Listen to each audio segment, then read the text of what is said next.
parents occasionally were in public, they were occasionally in society, but most of the time when we were at home, they would just stare at each other mutely.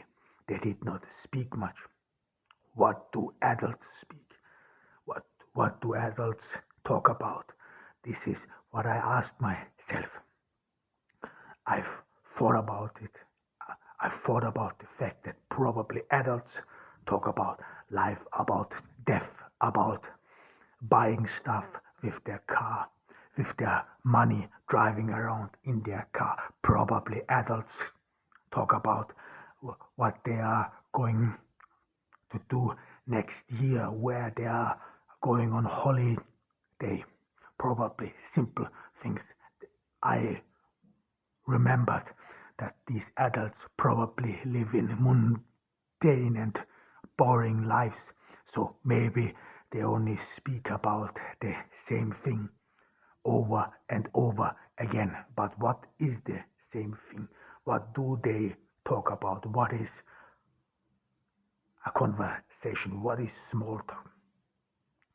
I kept wondering how it would be like. And then, of course, I asked myself, what can you or what would you talk about with a woman whom you love, whom you want? What do you say to her? I want you. Can you say to a woman, I want you, I like you, I love you? And how many times can you say this to her? A day has 24 hours. How can you feel every moment of these hours? What you want to talk about? 24 hours a day, 7 days a week. This was the moment when I thought about living together with someone as unbearable, as unimaginable.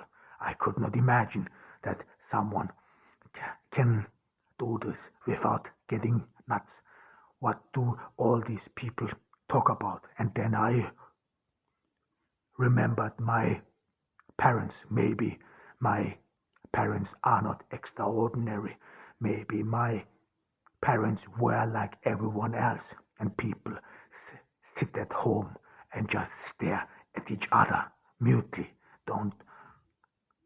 not knowing what to talk about, not knowing what comes next. This felt for me a deep betrayal of love, because this is not the script of love. Love is not about just staring at each other mutely. Love is about passion. This is what I imagined about love, about deep passion, about people who cannot stop talking about how much they miss their partners, about what they want to do, about all those experiences which made them who they are. This is what I imagined love is about, and not just to stay mute and stare at each other. This was probably maybe all this love, maybe all what is sold us as love is probably nothing else than a lie. I imagined all those movies which never last more than 1.5 hours uh, on average, and all those love books, all those romances. They spent a hell lot of time with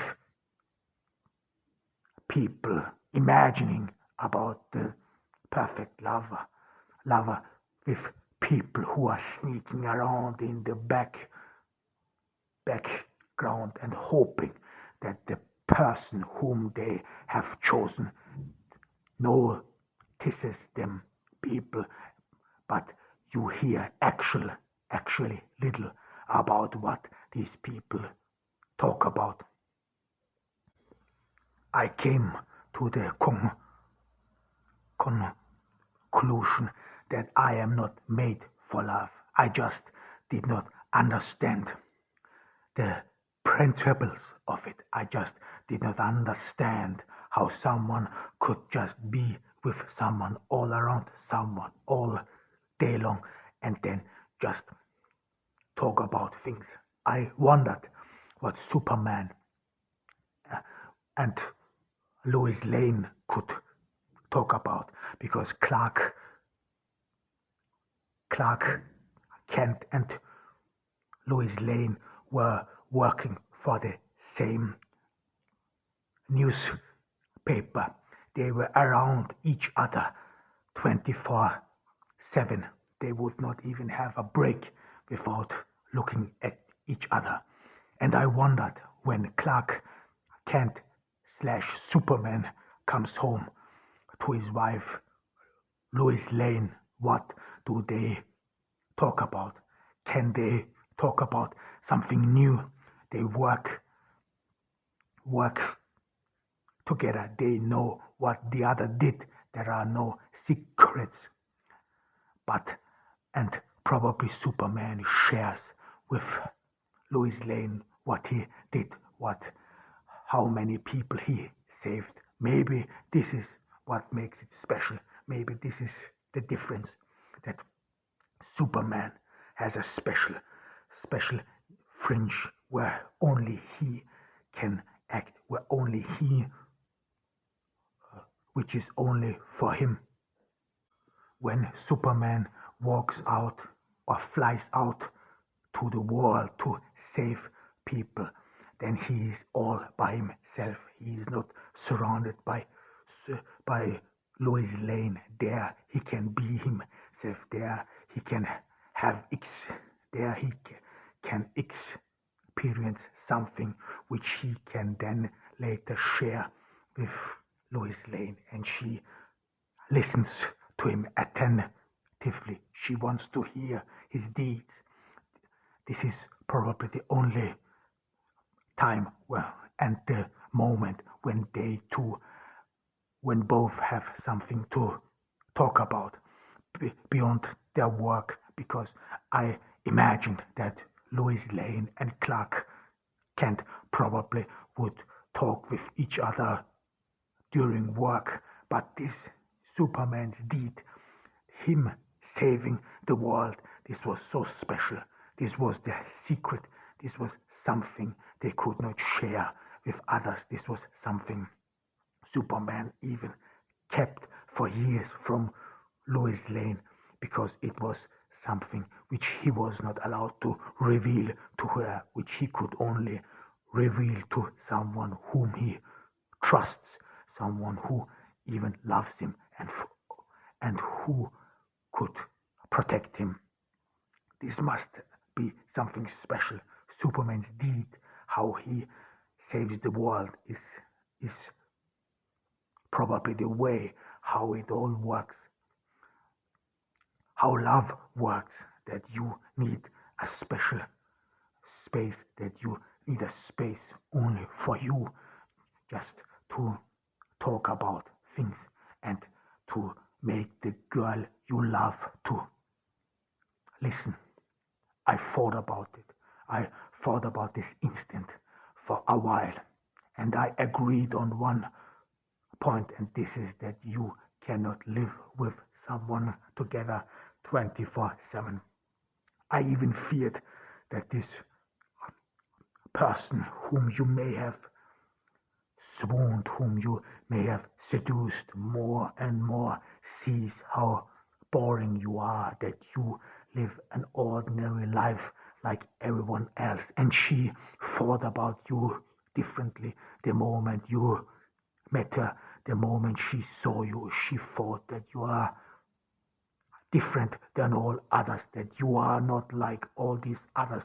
But then she lives with you, she sees you, she listens to you saying the same thing over and over again, and then she's bored.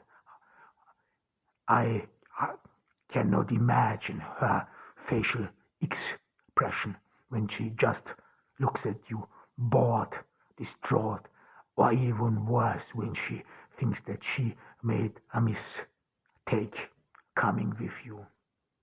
I thought about it, and I thought, how can you arrange a life with someone, being with someone where you can only show up in special occasions, where you don't have to surround yourself